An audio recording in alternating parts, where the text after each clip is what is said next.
So what's going on with you over there at the laboratory? No, and you know these people don't see that. I took a picture the other day, right? Yeah. Now it's ready. It's all clean. They were like, don't people just come and sit down? It's right. No, you got to rewire. You got to put shit over here. You got to move a lot of stuff, right? But it's going good. I got to call you out on one thing. When I heard you and Louis talking, right? Yeah. You talked about the Boyle Heights, the firebombing. Yeah.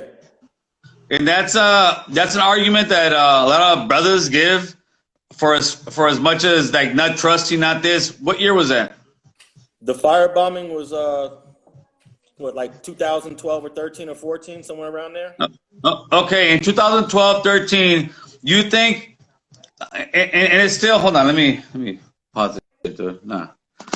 At that time until to today, there is this big stigma that us essays are straight fucking racist, dude. Right? There is, yes?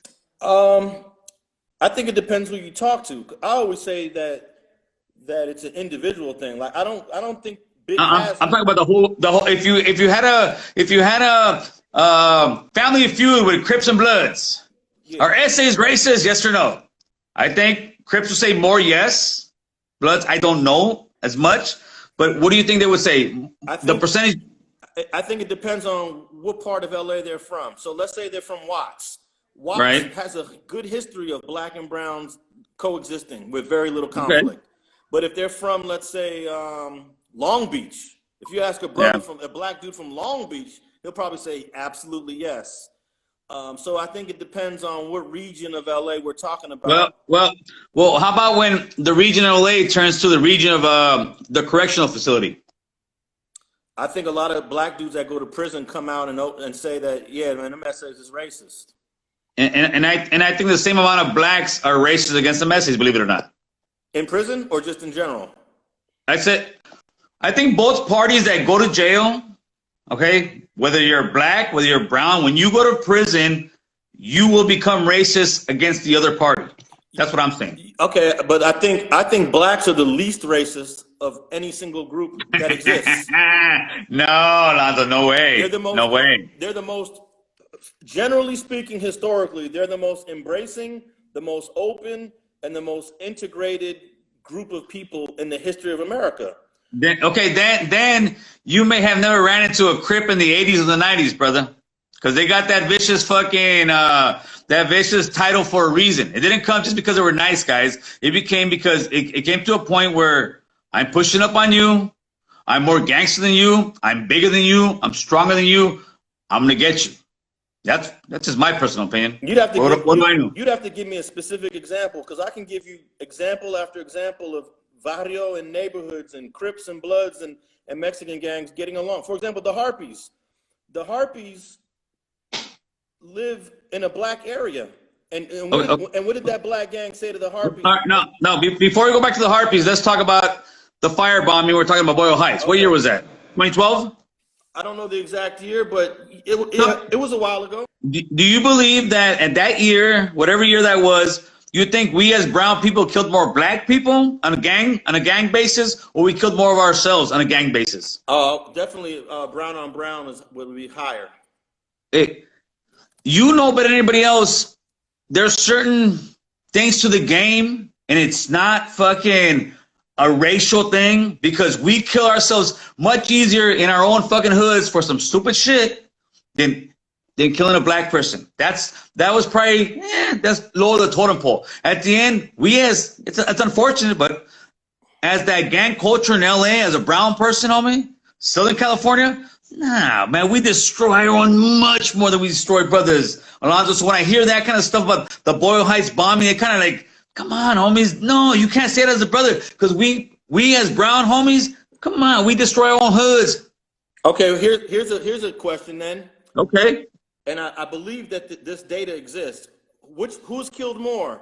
Have brown killed more blacks, or have blacks killed more brown when that conflict occurs? I would think it would be, without even knowing, I would think it would be pretty close, but I would also think it would probably be a little bit more black as a percentage, because there's so many more brown people, but I don't know the data straight up, dude. Yeah, I don't either. I know that Malcolm Klein used to track this data in the 90s, Right. but I don't know what it is now. But there are more Latinos than there are blacks. Of course. But In California. and yeah, just in Los Angeles County. Right. So, but the question is about who victimizes who more. Is it black, brown, or brown, black? I'm gonna do some research on that because No, I've got that answer. I got that answer, Alonso. You know who victimizes who more? Whatever that fucking mother sitting in that living room and that kid's dead. Don't matter if you're brown. It don't matter if you're black. It don't matter if you're Asian. That's who's victimized more. Is that person, that mother, that uncle, that father, that person sitting in that living room. My so-and-so's dead, dude. Yeah. And that goes across color lines, brother. I know. Yeah, of course. The emotional part of it is going to be the same regardless. But statistically, it's important to know. I was just responding to your question.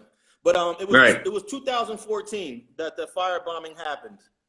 Okay. And apparently it was planned out by a guy named Carlos Hernandez, who was arrested and convicted and was sentenced to, I think, 16 years. Yeah, 16 years in prison.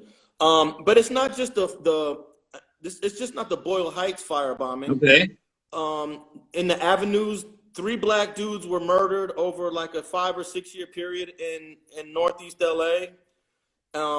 I believe 5 or 6 black people were murdered over in 204th Street area by Mexicans, and there's not even a black gang in 204th. What year was this? These are all like in the avenues. I know Prudhomme, a brother named Prudhomme, was killed in 1999, but there were 3 black victims that lived in the Avenues community that were all murdered by Avenues members. Okay, what year? Like the 2000? late 90s, early 2000s. Okay. And then also from 1997 to 2001, I think 5 black people were killed in the 204th Street area down in Torrance. Yeah, I heard that. Yeah. And I mean, if we look at this historically, that's why a lot of blacks are reluctant to try to condemn. And I'm not defending it. I'm not defending it. No. But you're helping explain it. I get it. I understand why a black dude will see the elote man get beat up and say, so? You know what I mean? Nah. Hey, Alonso, that's where you're wrong, brother. The elote man thing has been happening from black people, from our people, since way back when, dude. I'm gonna tell you straight up. And whether you may believe it or not, a lot of brothers, I'm not saying all of them, a lot of brothers that were in the hood, they're fucking bullies, brother. That's what the hood is. No, wait, no, the hood. No, listen, the hood is bullies, homie. Because I'm from the hood. I live in the hood. I'm still in the hood. I mean, the hood is bullies, and that's what it's always been. So who's easy prey? It's a lote guy. We used to tax them. We used to do all this and that. And the brothers have always been like that because even as a young brown man, my grandmother's telling me, be careful with those black guys.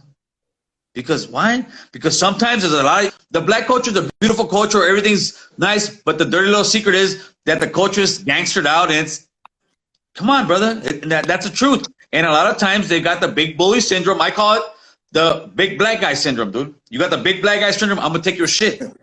And what ended up happening with us in Southern California, we stopped taking that shit. That's all it was, brother. It was nothing to do with you're black, I hate you. No, it had to do with you're going to stop bullying me. You're going to stop pressing up on me. And that's why now the world is a different world. It is, but it's also much more separated. But I believe that now we can actually kind of come together because we respect each other on that same level, homie. Black and brown in California respect each other on the same level that no other state has. And they don't understand us. They say, why do you guys fight? What do you guys this? I believe that black and brown respect each other on a certain level that no other state will ever even figure out. Am I lying? I think to a certain degree that we're seeing that now. We are seeing that. Hopefully it gets better. But you know, the elote man, and also you're right. The paleta man used to get robbed all the time in the 80s and the 90s. Yeah. But you know, that guy, he represents a different part of brown culture. Blacks look at that dude as a paisas, you know, which are more vulnerable. I think the paisa guy is a more vulnerable guy in the streets than your typical Chicano or brown dude that knows the streets. So that's one reason why the elote man and the paleta man was always targeted. But the thing is this, we as a people, brown people, are trying to come together, and we're trying to like, no, just like the black people, I don't give a shit if you're Haitian, I don't give fuck this. They do something to a person that's black, we doing the same thing. Like, no, you're brown, homie. And to me, I was born in Honduras. Myself, I was born in Honduras. I was born in a third world country. I came here as a kid. I see those people. I see them as my neighbors, my uncles, my grandfather, my father-in-law, brother. Those are our elderly. Imagine this, Alonso. If you see a bunch of videos, at least one every 3 weeks, of a black man getting beat up by some cholos, how would you guys feel as a people? I agree. But they're not different. They're us. They're, like I say, they're Calimax, homie. Central American Latinos, indigenous Mexican American Chicanos. We gotta come under one umbrella. Whatever the fuck you are. That's why. Have you seen this? The Asian community. Where did they go from? They went from AA to Islanders to Pacific.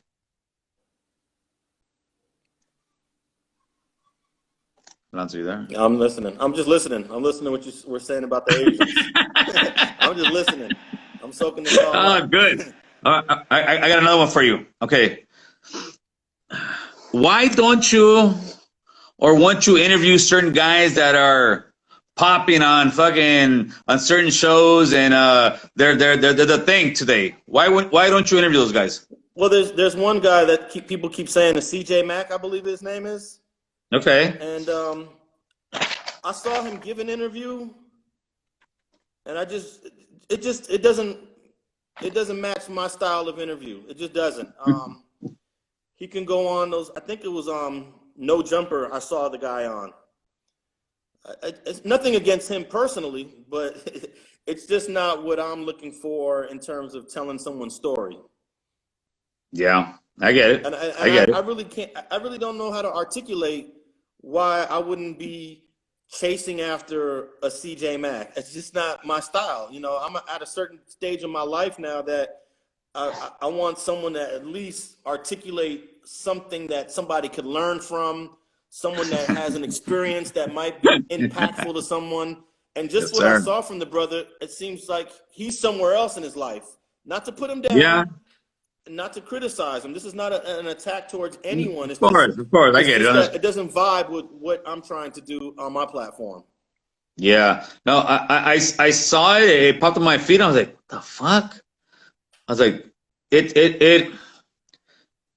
I ran into guys like that straight up. Like, dude, what the fuck? But the crazy thing I tripped me on that guy is you see his earlier stuff, because once it started popping on my feed, I saw it. I'm like, this guy wasn't the same guy, dude. He fell into the persona. He jumped into it. He threw more into it. And one day that guy's going to wake up and be like, what the fuck have I been doing, dude? Straight up. He's going to be that essay, but he's a Crip. He's going to be that essay, homie. Because we as essays, we wake up one day and be like, what the fuck have I been doing for the last fucking 10, 20 years? I'm trying to put on this persona. Nah. You know what? And he might evolve, because like 15 years ago, I interviewed quite a few people that were, you know, a little bit more rambunctious and a little bit more aggressive on the camera. Right. I'll give you a perfect example. 14 years ago, I interviewed Big Stretch from Fruittown Brim. Oh, how's Stretch doing? And if you look at the interview I did with him like a year ago, he's a whole nother person. You know what I mean? He matured, and even I matured, because 15 years ago, you know, I was doing, there's some interviews that I regret posting.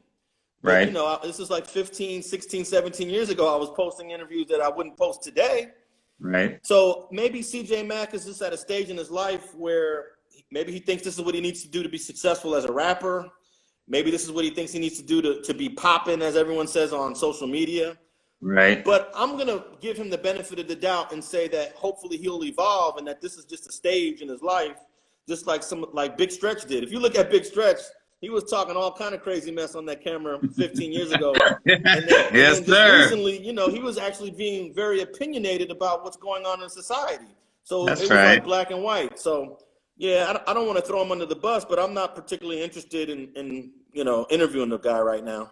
Yeah, but the sad thing is, straight up, he can find himself fucking killed, dude. Like, come on, dude. It's like, you saw that one guy going around the hoods talking shit. I'm the king of this. I'm the king of that.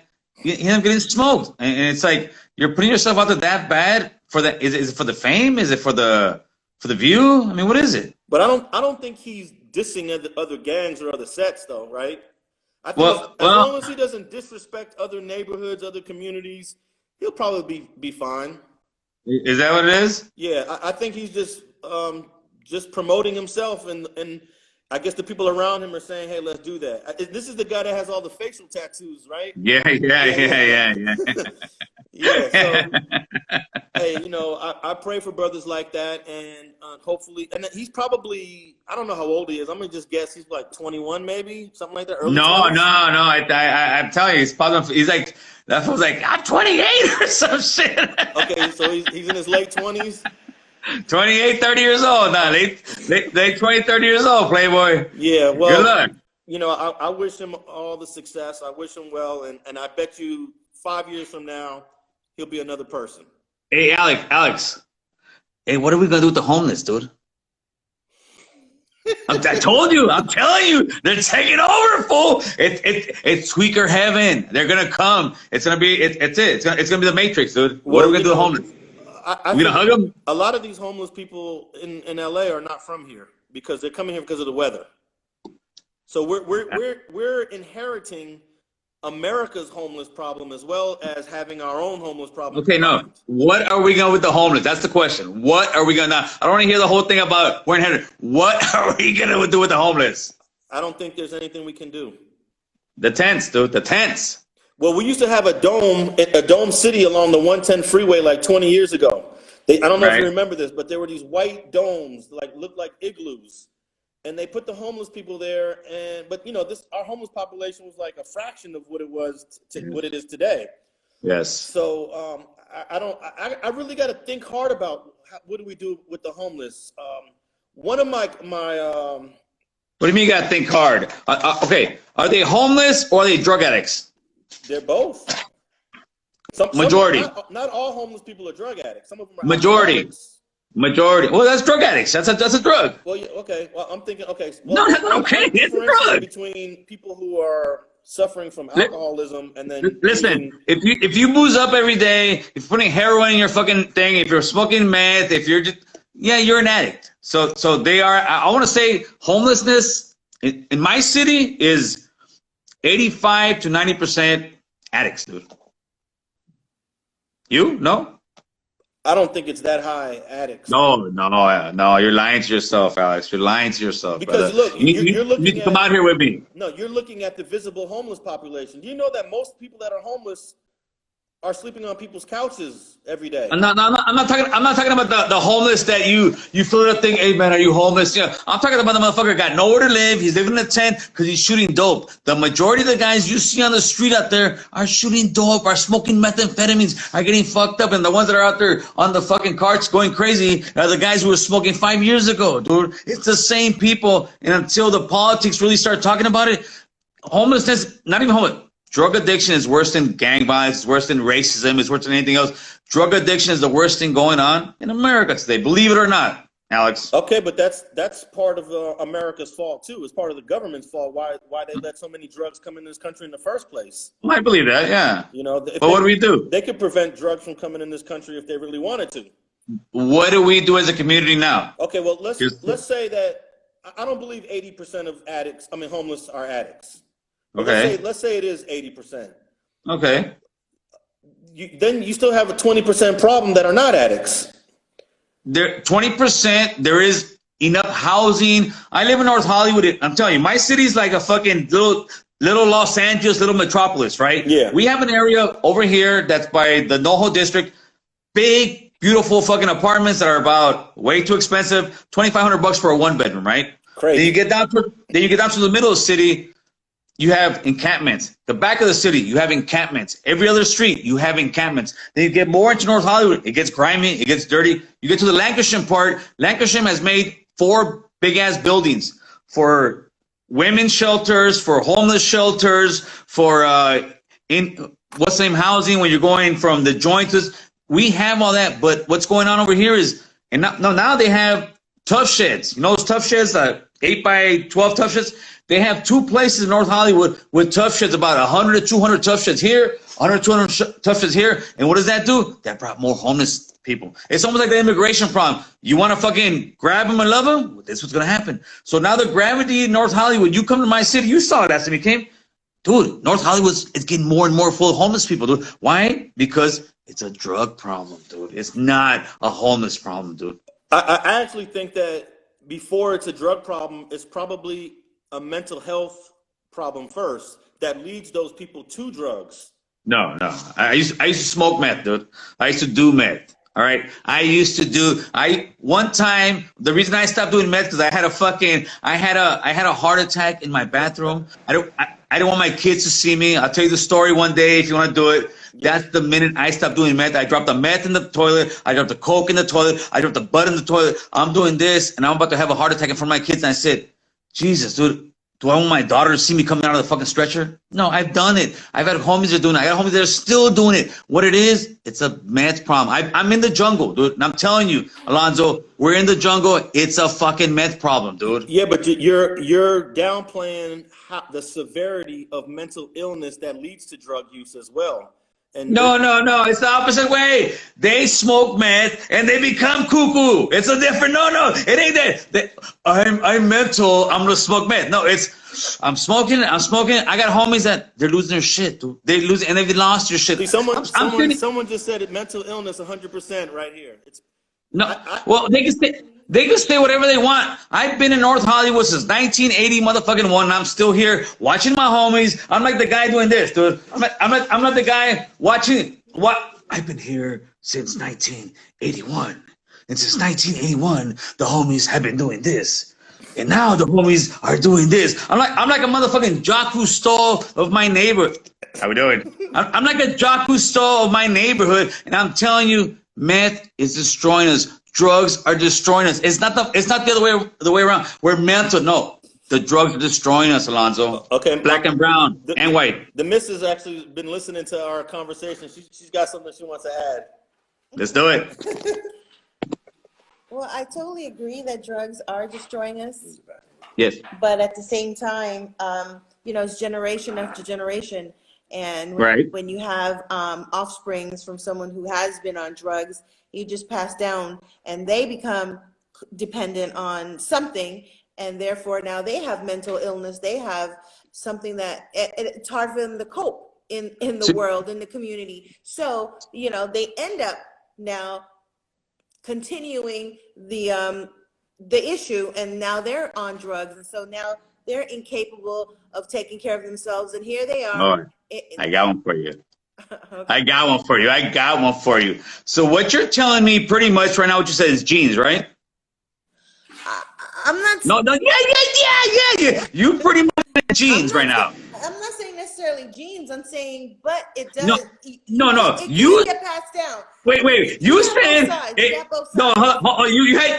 you said it can get passed down from parent to this. That's genes. What else is it? Yes. Yeah. It can. Okay. So let's say those crack babies are still. Okay. No. I agree. Genes. We're gonna get into a world where they're gonna look at those genes and then exclude you out of those genes. Is that a world you wanna be in? Do I want to be in there? No. I have children myself. Do I want them on drugs? Was I on drugs? I didn't pass it down, but I see it. It's prevalent. It's still happening in this world. No one's going to stop taking drugs. So okay. How about this? You say nobody's going to stop taking drugs. Right now, the way LA City runs their thing is you can put a tent on the sidewalk. You can sit there and stage up for about, 3, 4, 5 days, because I gangbang now against the homeless in my city. I'm the one that goes out there and talks shit to these guys, because they're like fucking flies on shit. They come, they sit there, and the thing is this: they're gonna continue to get high as long as the city doesn't kick them out, as long as the city doesn't give them punishment. We need to make tents, okay? Listen to this. We need to make tents like an Acton or some area. Put tents, put medical places where they have to get the help. Because if not, what's gonna happen? If I'm a drug addict and I'm in my hood and they gotta give me 3 days to leave my hood, I'm like, all right, I got 3 days. I got 3 days, homie, no problem. So that's the world we're living. We're sitting here hugging these guys. No, get the fuck out of here. You're basically saying, let's displace them. Let's put them someplace. Oh, let's displace them. Is that the word we're saying now? Somebody else's community. I mean, the problem still goes on. They're still Okay. they're still going No, to no. need something to Again, cook. Therefore, you're gonna. therefore now the problem is in somebody else's backyard. It's not in your backyard because you already banged Oh on no, them, it's and in now my they're out. backyard. It's all over North Hollywood. It's in my backyard. I can go outside right now and show you an RV in the back of my house. It's everywhere. No. But you said it's not in my backyard. It's in my backyard, and I'm tired of it. I work for a living. I pay taxes for a living. Listen, okay. When it's in fucking Hancock Park in front of the mayor's house, then it's okay. When it's in Bel Air, Bel Air is Los Angeles City. Bel Air is not incorporated. When it's in Bel Air, there's tents in front of Bel Air, in front of those rich houses, it's okay. The thing is, in middle class houses, in lower middle class, they let the tents go on. And they don't let it in high end areas, dude. That's what I think. Well, let me just stop real quick. No, you love it. In Culver City, when my kids used to go to school, the underpass for I think on Venice between Centinela, no, Sepulveda. Is he frozen? Yeah, that frozen. One side was clean. There had never. Because one side was Culver City. The Culver City side was yeah, the one side was Culver City. Why can't LA do that? Well, here's the thing: Culver City and LA, they border each other. So you have yeah, like perfect. They have one street that separates them, and all the homeless were on one side of the street, and the other side was clean. So all Culver City did is said, we're going to push all the homeless people into the LA side. Of course. I would if I was Culver City. But if LA wanted to, they could push the homeless back into Culver City, back into Santa Monica, and push it out. LA is using the homeless population to build more housing, to build more development. I work for these guys, Alonso. I'm telling you, they're using the homeless problem since 2008. That's when they stopped all the regulation because everybody lost their homes and you went into your houses and people were homeless that time. It went bad, right? And they kept it going. But now the guy sitting on the side of my house is not a guy who lost his house back in 2008. It's a guy who's been smoking meth for the last 4 or 5 years. So it's a zombie. And they're still using it. We need to build more. Out here in North Hollywood, like I said, come out here. There's a lot of, it's going to be a point where I want to say Los Angeles is going to look like San Francisco. It's going to be a place where you have money, you can live there, and if you don't, you're gone. That's what it's coming to, dude. Well, I deal with the homeless people all the time where I live and where I work, and it doesn't offend me as much as it offends you. You know, it offends me, dude. It offends me. I see it every day. You know, I exit the 101 freeway right there at Western. You know, if you exit the 101 on Western, I saw, nothing but trash and and that's okay. No, it's not okay. You know, we definitely need to. That's Caltrans's fault. No, it's not. You can't keep up with the roaches. What are you talking about? You can't keep up with these people. They're getting trashed. They're getting tweaked out. No. You cannot keep up with these people. Alonso, stop. Joe Grover from CBS did a story on Caltrans and showed that they haven't been cleaning the freeway since 2019. Before COVID, you know, that's Caltrans' fault. Listen, from what I know is before a cop used to come into the street, if you're loitering, hey, get the hell out of here, right? I would think, right? So nowadays, what's your solution then? Just arrest everyone? I told you. What we do is this, do it again. Listen, put them in Acton. Take them to Acton. We put them in Acton. Okay, listen, Dick, listen. We put him in some kind of like tent city, like the Joe Arpaio's punk ass did in Arizona, right? I was there in that time. You make tent cities. You put these guys in here. Dolphins don't want to be in there. Dolphins want to get high. So if you loiter, you do this, you do that, you're going to that place and you're going to rehab, motherfucker. That's what we're saying. We're sending all these tweakers, all these dolphins to rehab because what we're doing is we're fucking pissing on the fire. No, we got to put money into sending all these dirtbags into rehab. That's what they need. Okay, if they don't want it. So if that's the cause of all this homeless people, then what you're going to do is displace all these people, and then guess what's going to happen? A whole new generation of homeless people are going to be created right before our eyes again. Hey, wait. I'm going to displace tweakers and fucking heroin addicts? What are they fucking migrant turtles from the fucking west of the Mississippi or what? Well, they're tweakers. Okay, so whatever the case is, you're not displacing nobody. They're tweakers. Okay, but your solution does not address preventing a new generation of tweakers. No, wait. I'm getting there, Alonso. Wait a minute. Right now is what I'm seeing is this, dude. When I was a kid in the 80s, right? I used to see the homie rolling up, whatever lowrider car. I used to see the homie choloing out, And I looked at that and I fucking idolized that, right? I thought that was normal. I thought that was gangster. I became that, did my thing in my neighborhood, right? Now what's going on is these young guys are seeing guys that are using heroin at 16, 17 years old. This wasn't happening in my time, dude.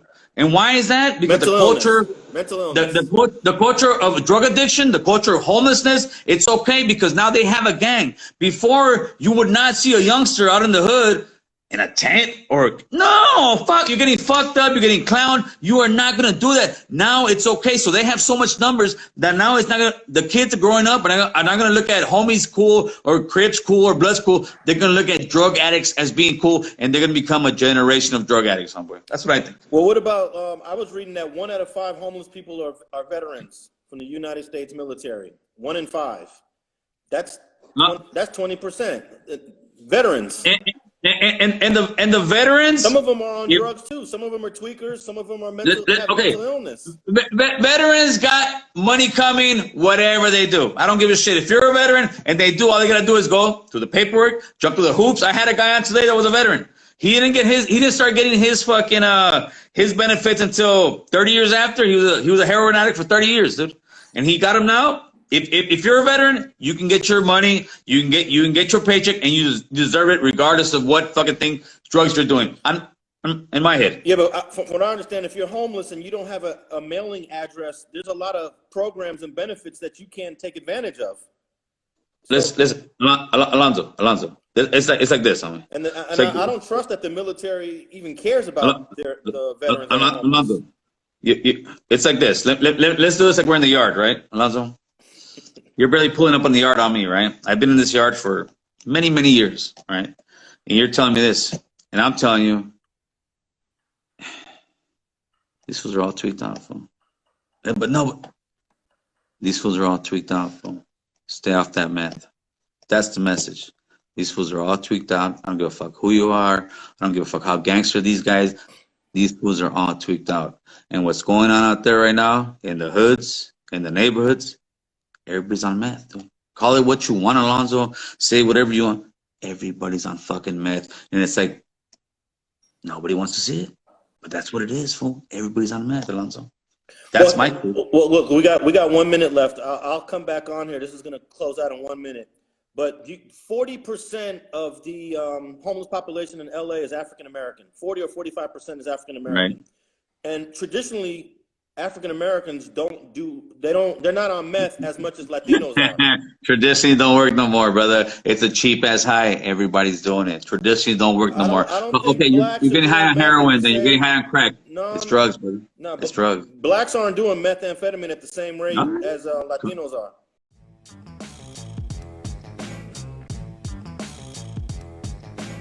Thanks for watching StreetTV.net. If you're not subscribed, please hit that button below and click the bell to receive alerts and notifications. Feel free to comment below so you can give us your feedback, and be sure to watch the 2 related episodes to the right. If you want to support this platform or follow us on social media, visit the links in the description. And thanks for watching StreetTV.net.